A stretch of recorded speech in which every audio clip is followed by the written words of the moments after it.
Kyle Harris in the second row of the grid. On the final lap, Harris and Fisher were locked in a dogged fight for the lead, with neither willing to give an inch. Fisher will sweep to the inside. He'll get this done.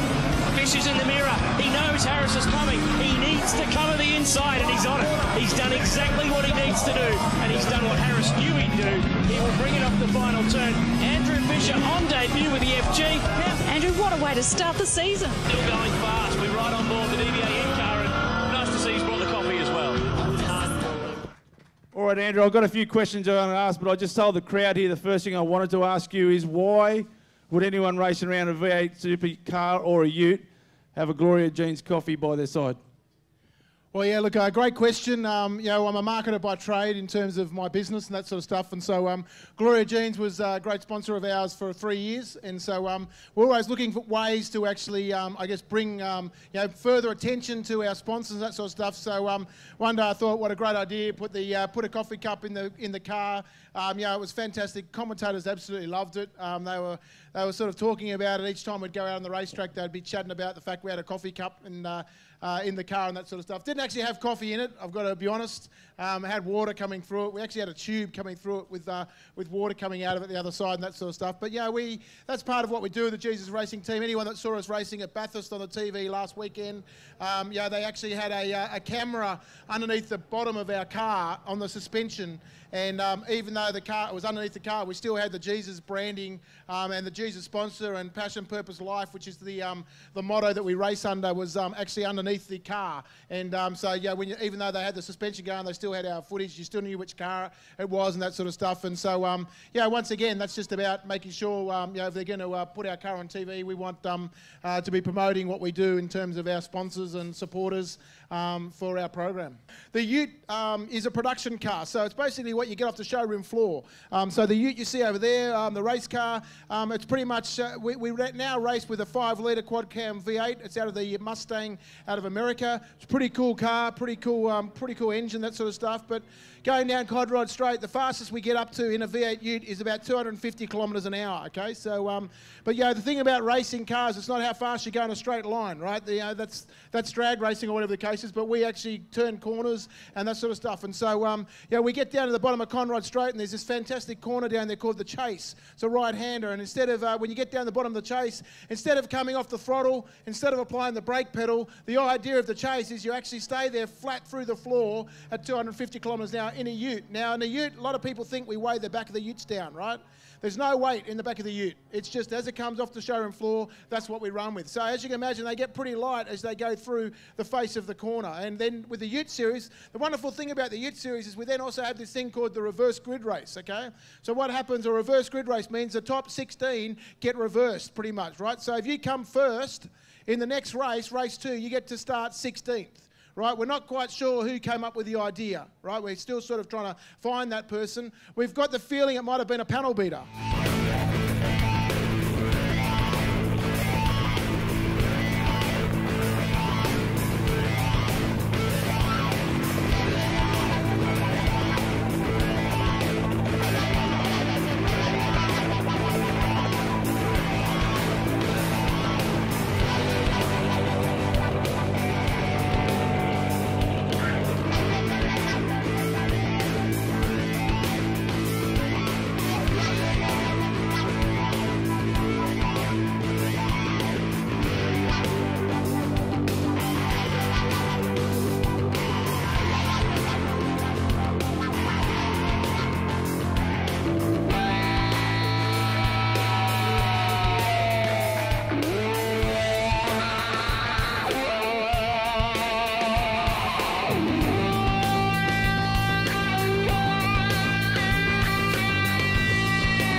the idea of putting Jesus on the race car was actually really about challenging people's paradigms in terms of what a Christian's like. And it's very similar to what today's about. It's not a high pressure situation of trying to bash people over the head in terms of being Christians or whatever the case is, but it's actually about operating within the community, right, and engaging with the community. And so I guess I'm a fairly robust kind of guy. I've always been someone who's been willing to stand up for what I believe in, and sort of where I stand in terms of that sort of stuff. I'm a normal person. I love a lot of stuff, the same stuff that they love, but I actually just happen to have a faith in Jesus, right? That I've actually looked at this whole notion of Christianity. I've looked at this person of Jesus, who is a historical person. He's a real person who lived 2,000 years ago. It's not just in the Bible. It's actually recorded in history, Jewish history, Roman history, that he lived 2,000 years ago. He died on a cross 2,000 years ago. Once again, not for me as out of the Bible. I don't have to go and bash someone out of the Bible with that. I can tell them about the fact that it's a part of history. But I just happen to believe that, when his body disappeared after 3 days and then wasn't found, and then he revealed himself to 500 people, I just happen to believe that he was raised from the dead, right? And that he was the Son of God. And so that's the difference. And that's the communication that I make with people when I talk to them about it and say, it's worth a look. You may not be a Christian here today. You may never sort of even step foot in a church. Right, but the thing about it is that it's actually a historical event that happened, that was written about, and that I think it makes us need to stop and think for ourselves, for very much for the reason that if you're wrong, well then it's a big call, right? And if you're right and I'm wrong, well then that's a big call as well. But it's a case of taking the time to actually think for yourself. And one of the things I say to men, if you're a dad out there in particular today and you've got kids and that sort of stuff with you, is that the statistics around dad is this, right? Dads is this. 80% of children follow the faith of their father. 80% of children. Which I reckon, what I mean by that is that creates an enormous responsibility on dads, right? Because dads need to actually make sure that we've actually looked, right? If we don't have a faith, or we just don't care about it, or we've never bothered looking at it, we're just too lazy to have a look for ourselves, well then you know what? Your kids are going to follow that example. And just say for a moment that you're wrong. And your kids haven't had the opportunity to look at and investigate it, then I think there's an absolute obligation, right, I believe, from dads to just have a look for themselves. You might look at it and you might think, look, I've looked at it and it doesn't do anything for me. Well, then that's fantastic. Move on with your life, but at least you've had the integrity to actually have a look. And that's always my challenge to people when I meet with them. Just have the integrity to have a look for yourselves and see whether it speaks to you or not. And then you can lead your family in whichever way that you want to be led in terms of that.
Stan the Man. Here he is. Give him a big hand. It's a privilege for me to be here, even to share a short message with a message of hope and encouragement, especially for all the young people listening. I just want to share that what you see on the screen, once upon a time, was nothing but a vision, nothing but a dream seed. Every champion in any field and every field once started a beginner. They work hard, and if you work hard, you can make your dream come a reality. My dream was to become Australia's first ever world champion. Success and prosperity. Success and prosperity is not always measured with what you got, but what you are. I do a lot of talks these days in corporate companies, big conferences, and I confront people and tell them, I said, don't tell me about your big empire of dirt that you have or your bank account that is so full. You want to show me the fruit in your life? What's your relationship like with your spouse when you go home? What's your relationship like with your kids? What sort of kids do you have and you're building and growing up? Because they're the fruit in your life. That's the message I want to share with you today. Success and prosperity, how do you measure it? What does it mean when you've got everything you could ever wish for and you're still not happy? You've got everything you could ever wish for and there's still a void in you, something missing. I'll tell you what it is. You are bankrupt internally because you need to do something to feed the spirit. You need to feed the spirit. How do you feed the spirit? How does it work? Well, today's a day not only to have a great day in this beautiful weather and these conditions and all the rides, but today you can hear a message that's wise, that's a message of salvation. I talk to some people sometimes and I say, do you believe in God, sir? Yeah, I believe there's a force. You're going to feel the force when I kick you in the head, I say to them. I'm here to encourage you that God is real. There's nothing cooler for me than to be able to share a message, encourage someone, and plant the seed in you to have a relationship with God. People get turned off because of so-called godly Christian people that do things, and people get turned off. But God's word says to trust in Him, not in man, trust in Him.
Got a ute with a couple of big driving lights and what would you call them, whips, or are they aerials? Aerials, yeah, they're the aerials. So, yeah, we thought we'd bring along the old race car. That's the actual old race car I used to race up until beginning of last season when we changed to the FG Falcon. And this year, one of the things that Jesus Racing does, we're involved in a lot of community events like this one. And so every year we go down to the Denny Ute Muster. And so the Denny Ute Muster, for those of you that don't know, that's down in a place called Deniliquin, which is down on the sort of the border of Victoria, country area, sort of inland a little bit.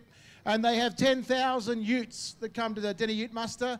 10,000 utes, 25,000 people. And the Jesus Racing team, part of what we do is actually go and do some demonstration circle work. And so they run the National Circle Work Championship at the Denny Ute Muster. And part of my job is to go and get the crowd revved up and to show the boys how to do it. And that's why we brought that car along today. And you might have seen a bit of dust sort of over there earlier on, about an hour or so ago.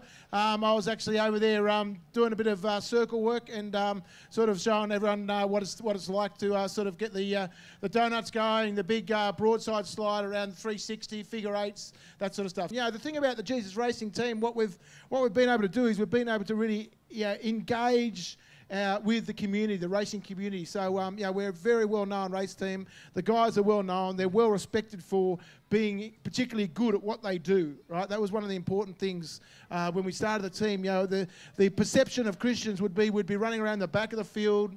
You know, things would be dropping off the car, you know, we'd be getting in everybody's road, you know, and we'd be no good. And so part of what really challenged people was that we're actually competitive and kind of a bit what Stan was saying before, but, you know, we are very intentional in what we're doing. And we believe, you know, I believe in doing what you're doing it the best you possibly can, right? And so, yeah, that's what we set out to do. And, you know, it's been a lot of fun because it's surprised a lot of people, right? And I've got some good mates now, like, you know, Jack Elsgood, who's a rugby league player, played for, you know, Manly and played for East for a while and that sort of stuff. And, you know, one of the funniest conversations I ever had with Jack was he came up and he said to me, man, he goes, you got no idea. He goes, every time I go home from the race meet, if you're beating me, he goes, I get smashed by my mates. They say to me, man, what are you doing, Jack? You know, like, you know, can you not, I mean, are you so bad you can't even beat that Christian guy? And he goes to me, he goes, it was actually worse than being beaten by a girl. He reckons being beaten by a Christian.